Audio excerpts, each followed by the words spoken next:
A finales del siglo XIX, Nietzsche realizó una escalofriante predicción. Escucha atentamente y analicemos su mensaje. Lo que cuento es la historia de los 2 próximos siglos. Describe lo que sucederá, lo que no podrá suceder de otra manera: la llegada del nihilismo. Esta historia ya puede contarse ahora, porque la necesidad misma está aquí en acción. Este futuro habla ya en 100 signos. Este destino se anuncia por doquier. Para esta música del porvenir ya están aguzadas todas las orejas. Toda nuestra cultura europea se agita ya desde hace tiempo, con una tensión torturadora, bajo una angustia que aumenta de década en década, como si se encaminara a una catástrofe. Intranquila, violenta, atropellada, semejante a un torrente que quiere llegar cuanto antes a su fin, que ya no reflexiona, que teme reflexionar. Pero, ¿qué quiere decir Nietzsche con la llegada del nihilismo? ¿Cuál es su origen? ¿Por qué es inevitable?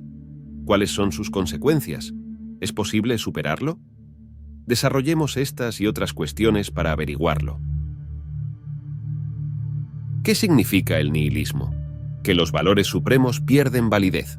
Falta la meta. Falta la respuesta al ¿por qué? En su funesta predicción, Nietzsche se refiere a la llegada del nihilismo como un largo proceso que se viene desarrollando en la cultura occidental. Y no es otra cosa que la pérdida de fundamento de los valores, creencias y concepciones metafísicas que han sostenido a la civilización europea desde su fundación. Una deriva pesimista que resalta la falta de valor y sentido de la vida. El nihilismo como estado psicológico surgirá, primeramente, cuando hayamos buscado un sentido a cualquier suceso que no lo tenga. De manera que el que busca acaba perdiendo el ánimo. El nihilismo es entonces la consecuencia de un largo despilfarro de fuerzas, la tortura del en vano, la inseguridad, la falta de oportunidad para rehacerse de alguna manera, de tranquilizarse todavía con cualquier cosa, la vergüenza de sí mismo, como si uno se hubiese mentido a sí mismo demasiado tiempo. El que anda continuamente buscando cosas que no se pueden encontrar, acaba perdiendo el ánimo. Ese hiperdesarrollo apolíneo de racionalizarlo todo, de encontrarle el sentido a cada cosa, conduce finalmente a la desazón y al nihilismo. Ni todo tiene sentido, ni todo se puede conocer. A partir del siglo XVIII, marcado por el avance de las ciencias, de la industrialización y por el propio deterioro de los postulados cristianos, el efecto cáustico del nihilismo se fue intensificando acusadamente. Se trataba del colapso de los significados, de las reglas morales, del sentido mismo de la existencia. A juicio de Nietzsche, anunciaba la catástrofe. Y no se equivocó. El siglo XX nos dejó terribles muestras de barbarie, las cuales certificaron la validez de su vaticinio. Y el siglo actual, que también forma parte de su predicción, transcurre a través de una miríada de signos preocupantes. ¿Pero a qué se debe el nihilismo? ¿Por qué es inevitable? Según Nietzsche, el nihilismo es la consecuencia necesaria de los valores que hemos adoptado. No es propiciado por una causa externa, sino que surge de los propios planteamientos en los que se sustenta nuestra civilización. Pues ¿por qué es ya necesario el surgimiento del nihilismo? Porque al llegar hasta sus últimas consecuencias, los mismos valores que hemos tenido hasta ahora son los que lo hacen necesario. Porque el nihilismo es la resultante lógica de nuestros grandes valores y de nuestro ideal. Porque debemos experimentar en nosotros el nihilismo para llegar a comprender cuál era el verdadero valor de estos valores. ¿Y qué valores son esos cuya consecuencia necesaria es el nihilismo? Según el filósofo germano, la decadencia comenzó con Sócrates en la inversión de valores de sus planteamientos que ponen la vida al servicio de la razón y no la razón al servicio de la vida. Aunque fue Platón, su discípulo, el que impulsó determinantemente esta deriva. Su metafísica dualista contrapone 2 mundos, el del ser verdadero, único e inmutable, que es el mundo de las ideas, y el del ser aparente, cambiante y engañoso, que es el mundo sensible. Para Nietzsche, la teoría platónica desposee de valor y realidad al único mundo existente. Tal actitud denota recelo hacia la vida y miedo hacia el devenir.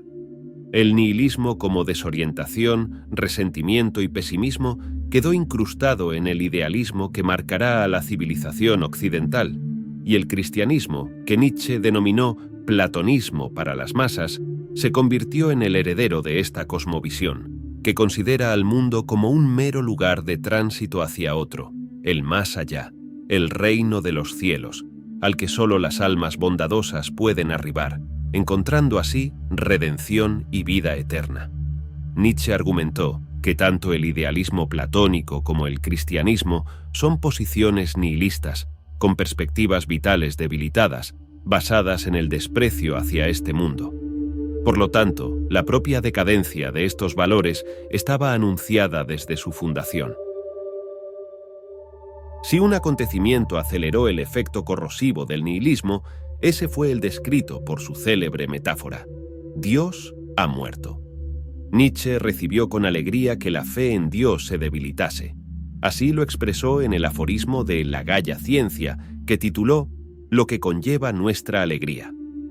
El mayor acontecimiento reciente, que Dios ha muerto, que la creencia en el Dios cristiano ha caído en descrédito, empieza desde ahora a extender su sombra sobre Europa. Aunque admitió que este acontecimiento solo era advertido por unos pocos suspicaces, aquellos que entendían la verdadera magnitud del suceso, un sol se estaba poniendo. Una antigua y arraigada confianza había sido puesta en duda. El declive inexorable del monoteísmo había comenzado. A lo largo de la era cristiana, la falta de sentido de la vida se había aplacado con la idea de Dios. Era Él quien daba el sentido al mundo, su creador. De Él surgía todo poder y toda autoridad. Era el sancionador de la moral, el que otorgaba el perdón y la vida eterna. Sin embargo, Nietzsche reparó en que la fuente de la que brotaba el idealismo platónico, con los arreglos de San Pablo, había comenzado a secarse, y era irreversible. El cristianismo había errado al poner los valores más altos como los primeros, siendo, precisamente estos, los más vacíos e inasequibles. Lo último, lo más delgado, lo más vacío, se postula como lo primero, como causa en sí mismo, como ens realissimum. Pero ¿qué ocurrirá cuando se derrumbe el orden supremo que rige la civilización occidental? Aunque Nietzsche celebraba la caída del cristianismo, también se mostraba preocupado por el futuro. Pero, ¿cómo lo hemos hecho? ¿Cómo hemos podido vaciar el mar? ¿Quién nos ha dado la esponja para borrar completamente el horizonte? ¿Qué hemos hecho para desencadenar a esta tierra de su sol? ¿Hacia dónde rueda esta ahora? ¿Hacia qué nos lleva su movimiento? A decir verdad, la metafísica cristiana había ofrecido durante siglos un contenido moral y existencial con el que sobrellevar la vida. Nietzsche enumeró las 4 principales ventajas que ofrecía. Concedía al hombre un valor absoluto, por oposición a su pequeñez y a su contingencia en la corriente del devenir y el desaparecer. Como hijo de Dios, creado a su imagen y semejanza, el ser humano se hallaba en la cúspide de la creación. Dios creó el mundo para el hombre y se presentaba como el orden totalizador que daba sentido a la existencia. Servía a los abogados de Dios, en tanto que dejaba al mundo, a pesar de la miseria y el mal, el carácter de perfección, incluida aquella famosa libertad. El mal se mostraba lleno de sentido. Nietzsche entendía por abogados de Dios a los que defendían su existencia. El cristianismo encontraba sentido a la idea del mal apoyado en el libre albedrío, con lo que el carácter perfecto y acabado del mundo no quedaba en entredicho. Aplicaba al hombre un saber acerca de los valores absolutos y le proporcionaba incluso, de esta forma, un conocimiento adecuado de lo más importante. Las normas y los valores cristianos rellenaban con su contenido las concepciones y las preguntas más importantes. Sabíamos cómo comportarnos, qué esperar de la vida y de la muerte. Impedía que el hombre se despreciara como hombre, que tomara partido contra la vida, que desesperara del conocimiento. Era un medio de subsistencia. En suma, la moral era el gran antídoto contra el nihilismo práctico y teórico. Como hijos de Dios, nos mirábamos con otros ojos. Nuestro parentesco con lo divino nos otorgaba dignidad, consideración y sentido. La emanación de su moral nos mantenía a salvo del vacío. La muerte de Dios anunciaba la catástrofe. Difícilmente podría haber imaginado Nietzsche las atrocidades que traería el siglo XX. Nuevas visiones del mundo se desarrollaron, nuevas promesas de traer el cielo a la tierra, pero fue el infierno lo que acabó representándose. Nunca se hizo más patente ese desprecio del hombre por el hombre. El signo más general de los tiempos modernos, el hombre, a sus propios ojos, ha perdido increíblemente dignidad. Durante mucho tiempo, fue el centro y el héroe trágico de la existencia. Entonces, se esforzó, al menos, en demostrarse emparentado con las partes más decisivas y valiosas de la existencia. Pero no hace falta circunscribirse al horror de las guerras y las ideologías totalitarias. El efecto del nihilismo es imparable y se manifiesta de muchas maneras en nuestro presente. Sus consecuencias las había pronosticado Nietzsche con buen tino. La falta de sentido y de valores han propiciado el aumento del crimen, del vicio, de las enfermedades mentales, de la apatía, del pesimismo, del libertinaje, tanto físico como espiritual, de actitudes subversivas, escépticas y destructoras que se manifiestan en cualquier ámbito, ya sea laboral, económico, político o social.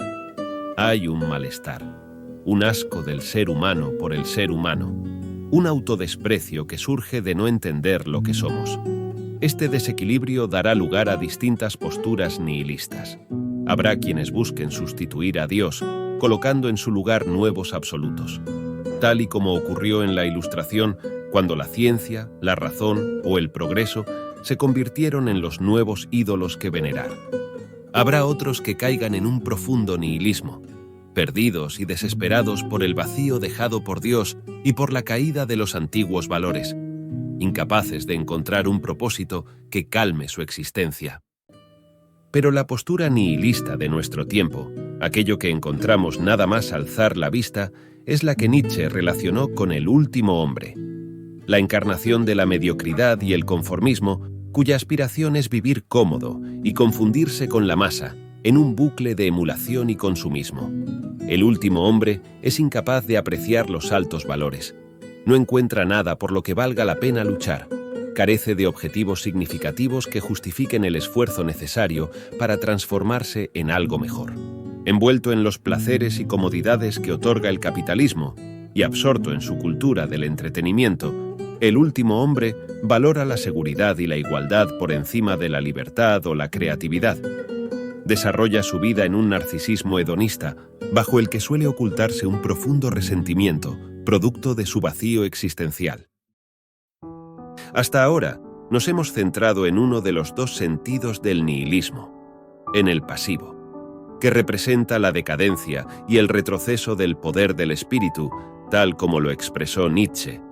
Pero el nihilismo también tiene un sentido positivo, el activo, que se manifiesta como un signo creciente del poder del espíritu, aquel que muestra la suficiente fortaleza para reflexionar y negar los falsos valores, para aceptar que no hay un sentido propiamente dicho y que prepara el camino para una nueva etapa en la humanidad.